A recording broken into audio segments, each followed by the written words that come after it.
Hello everybody, it's Glowing Cabbage back with the response to the long association thread.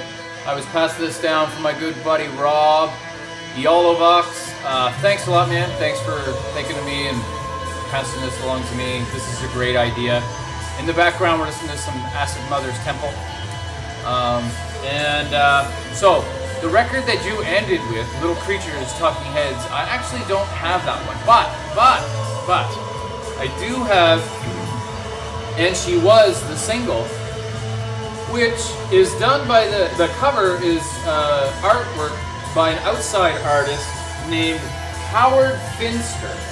And I'm not sure if this is a detail of the cover of Little Creatures. I think it's a completely different painting and stuff. But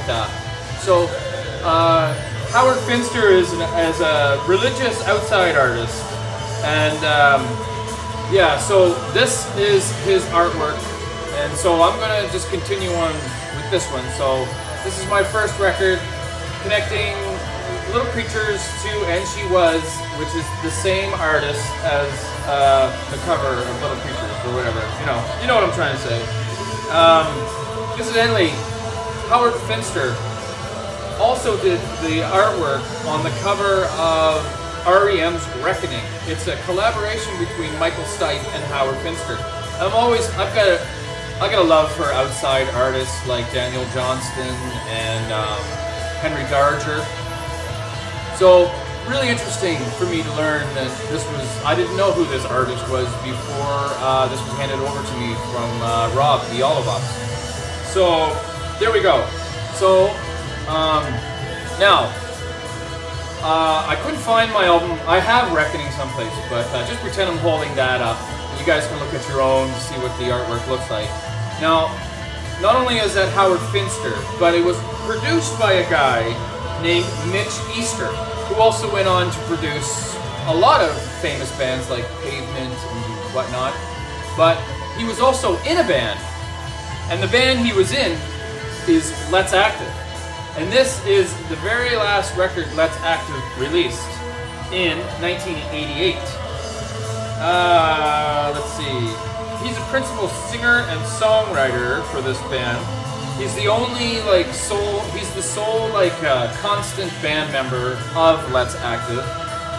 Now, this album, like I said, was released in 1988. Not to too great of critical acclaim.